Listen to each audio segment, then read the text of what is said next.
Ang susunod na programa ay rated PG. Patnubay at gabay ng magulang ay kailangan sa mga batang manonood.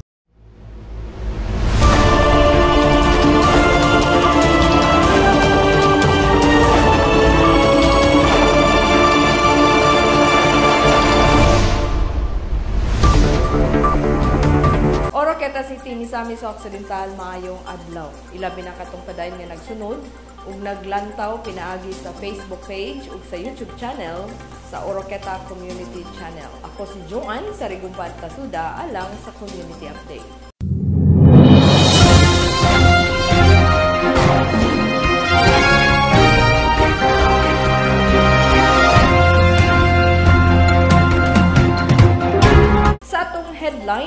Sa atong headlines. Libuan ka mga estudyante sa senior high school ug college sa Oroqueta ang midawat sa allowance sa first semester. Oroqueta City usa sa nakakuha sa Seal of Good Financial Housekeeping Award 2023 sa DILG. Bagong napiling federated officer sa BHW sa Dakbayan sa Oroqueta nanumpa na. Pagsiminto sa napo sa Purok 6 paingon sa Purok 3 Highway sa Barangay Talairon, giaksyon na sa konseho sa barangay. Duulan 300,000 ang danyo sa nahitabong sunog sa Barangay Talairon.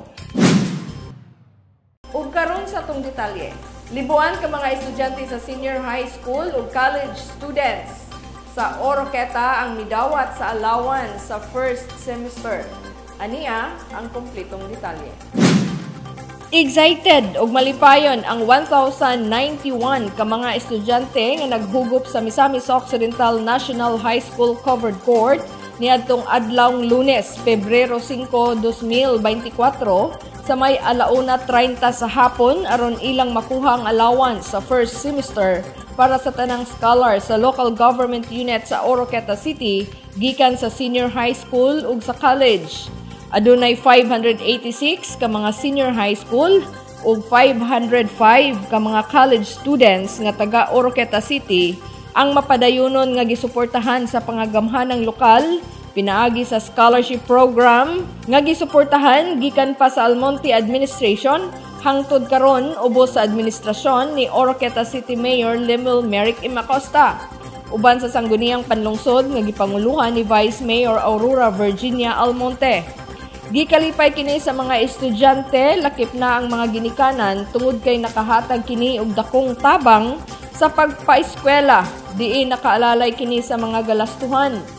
2,000 pesos ang gidawat sa senior high school samtang 3,500 pesos usab ang sa college students. Ang maong okasyon gitambungan nila Mayor Acosta, Vice Mayor Almonte ug ang mga pipila ka mga city councilors nga sila City Councilor Ay Manunog Taladwa, City Councilor Vincent J. Guantero, City Councilor Josebel Maghinay, City Councilor Noel Undag, City Councilor Joel Fernandez. Ana usab ang presensya sa presidente sa humpong sa mga kabataan. Kini ako pagmahal ninyo, ako ninimuhat kay ako po ipangga ang atuang dakbayan Oroqueta. Ganahan na ay direksyon ng atuang syudad. Ang pagmahal nga among gihatag ninyo sa atong syudad, inyong pagkabalusan sa pagmahal nato sa atong tagsa-tagsa na pamilya para mabila nato ang tagsa-tagsa na pamilya sa estado na gusto natong mawala ni anak na estado. Hangyo sa mayor sa mga estudyante nga kining gamay nga kantidad nga gikan sa pangagamhanang lokal sa Dakbayan sa Oroqueta, gamiton kini nga oportunidad sa minaayo aron makabot ang tinguha nga mulampo sa pagskwela ug mulambo usab ang matag pamilya apil na ang tibuok komunidad. Busa maghiusa ang tanan alang sa pag-asenso kay dili makabot ang pag-asenso kun pipila lamang ang maningkamot. Kung dili nagkinahanglan kini og kahiusahan sa tanan. Sa naisgutang kalihukan, si City Vice Mayor Gigi Almonte ang mi-welcome sa tanang nitambong ug nagpadayag sa mga kabataan ug ginikanan nga ana sa maong higayon nga ang paghatag sa allowance sa LGU ngadto sa libuan ka mga estudyante nagpakita kini sa paghigugma ug sa pagpakabana sa kaugmaon sa mga kabataan. Kadagan nag-apply mo nag-ingon ko pasalamatan ko swerte tayo mo kay kamo gyud natupahan sa mga tingog talang mga scholar no nga gihatag sa atong syudad. Ako ihangyo kaninyong tanan sa among pagpaningkamot sa syudad sa Oroqueta ang kamot atong mga didiris para makatabang ninyo sa minugma pohon sa inyong mga ginadamgo, inyong mga dreams, goals para sa inyong kinabuhi. Please, ampini na ninyo. 80% ang gikinahanglan abton nga grado sa tanang subject sa mga benepisyaryong estudyante aron mapadayon ang scholarship sa LGU. Pinagi sa buhatan ni Mark Anthony Artigas, napahiluna ang pagpanghatag sa allowance sa mga estudyante. Oroqueta City usa sa nakakuha sa Seal of Good Financial Housekeeping Award 2023 sa DILG. Ania ang kumplitong detalye. Gikalipay ni Oroqueta City Mayor Lemuel Merrick M. Acosta nga usa ang Oroqueta City ang nakakuha sa 2023 Seal of Good Financial Housekeeping Award nga baguhay pa lamang gipagawa sa Department of Interior and Local Government kun DILG. Ang SGFH naglantaw kini sa tanang LGU nga nagsunod sa insakto sa accounting ug auditing standards, rules and regulations nga gi-evaluate sa Commission on Audit. Gisusi ang tanang LGU kung maayo ba ug epesyente ba nga nagdumala sa panalapianong bahin sa dakbayan. Sa pagkabot sa Oroqueta City ug pag-ila sa DILG isip Seal of Good Financial Housekeeping kun SGFH awardee, nagpasabot nga lig-on, hapsay ug nagsunod sa maayong pagdumala sa publiko ilabi na ang panalapianong bahin. Di nagpakita ang dakbayan sa insaktong sistema nga gisunod ug kanunay nga nagpakita nga adunay tulubagon og sihag nga pagdumala para sa pagkabot sa epektibo ug epesyente nga paghatod sa serbisyo. Tumong niini aron ipasiugda ang pagpahiluna sa paggamit sa pundo sa publiko ug labaw sa tanan maminusan ang korupsyon. Sayop nga paggamit ug mapahibalo sa publiko ang alokasyon sa pundo para sa mga lokal nga proyekto para sa kalambuan sa matag LGU. Mao kini ang parametro sa mga lideres sa dakbayan ug sa probinsya nga ikapasigarbo nga walay bahid sa korupsyon ang ilang pagdumala, ilabi na nga ang tanang LGU sa Misamis Occidental ng piling SGFH awardee. Bagong napiling Federated Officer sa BHW sa dakbayan sa Oroqueta nanumpa na. Ania ang kumplitong detalye. Bagong napiling Federated Officer sa mga Barangay Health Workers sa Oroqueta City nanumpa atubangan ni Oroqueta City Mayor Lemuel Merrick M. Acosta nga maoy nagdumala sa oath-taking didto sa City Health Office Function Hall niadtong February 6, 2024. Ana usab ang presensya ni Dr. Al Joseph Guantero, ang City Health Officer.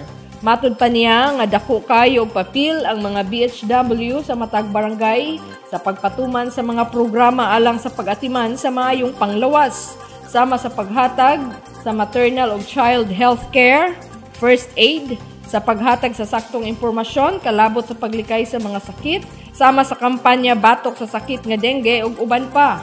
Ug sila usab ang nagkonektar sa mga pasyente sa mga kabaranggayan.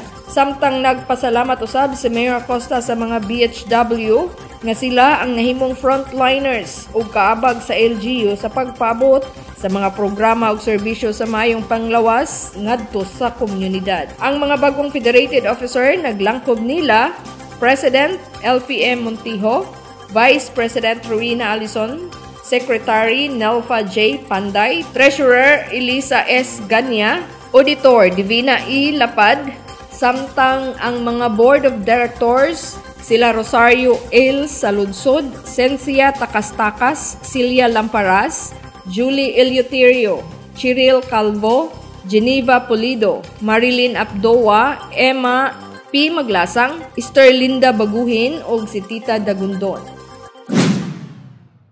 Pagsimento sa napo sa Purok 5 paingon sa Purok 3 Highway sa Barangay Talairon, giaksyon na sa konseho sa barangay. Ania ang kumpletong detalye.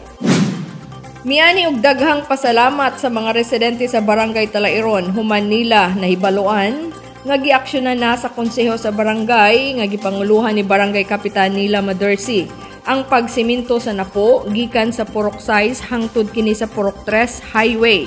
Mao kini ang diversion road sa naasoing barangay. Sumala pa nga nagpatawag na og usa ka meeting si Talairon Barangay Kapitan Madersi niadtong adlawng Biyernes, Pebrero 2, 2024 sa mga tag-iya sa yuta nga maapektuhan sa pagsiminto sa dalan aron masuta kun unsay reaksyon sa mga tag-iya kung andam ba silang mo-donate sa luna nga maagian sa proyekto.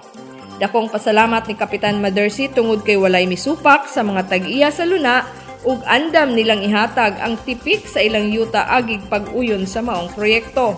Usa kini sa mga prioridad ni Kapitan Madersi kutay sa programa sa syudad nga gipanguluhan ni Oroqueta City Mayor Lemel Merrick M. Acosta nga maayo ug masiminto ang mga gubang dalan pinaagi sa programa sa Department of Agriculture nga Farm to Market Road. Mao na kini ang katumanan sa dugay ng pangandoy sa mga residente sa Barangay Talairon nga masiminto ang dalan sa napo aron hamugaway nang magian sa katawhan nga nanimuyo sa naasing lugar, ilabi na ang mga mag-uuma sa basakan. Dulan 300,000 ang danyos sa nahitabong sunog sa Barangay Talairon. Ania ang kumpletong detalye. Tulo ka mga balay ang naugdaw sa nahitabong sunog sa Purok 2, Barangay Talairon ning Dakbayan sa Oroqueta niadtong February 5, 2024 sa may alas 10:50 ang takna sa buntag. Matud pa sa Bureau of Fire Protection kun BFP, milungtad ang sunog sa usa ka oras tungod kay gideklara kining fire out sa may alas 11:50 sa buntag. Mikabat sa 259,500 ang gibanabanang danyos sa tulo ka balay nga naugdaw sa sunog. Gipanag-iya ni Daisy Lucis ang usa sa mga balay. Ang laing usa ka balay gipanag-iya ni Felix Cañete nga girintahan ni Joe Aiza Evidente samtang ang ikatulong balay walay nagpuyo. Upat ka mga fire trucks ang nagkumbati aron mapalong ang kalayo nga milamoy sa tulo ka balay. Ang fire trucks gilangkuban sa Oroqueta City Fire Station, Aluran Fire Station, City Disaster Risk Reduction and Management Office kon CDRRMO Fire Truck ug ang Provincial Disaster Risk Reduction Management Office kon PDRRMO Fire Trucks. Nagpasalamat ang BFP tungod kay walay nakabsan o samdan sa maong insidente. Pagkakaron, padayon pang giimbestigahan sa mga kawani sa BFP ang hinungdan sa pag-ulbo sa kalayo. Mao kato ang naglangkob sa community update sa ngalan sa kinatibuk-ang pwersa sa Oroqueta Community Channel. Ako si Jongan sa Rigumban Tasuda. Muyon kaninyo, put God first in everything you do. God bless Oroqueta. God bless Misamis Occidental.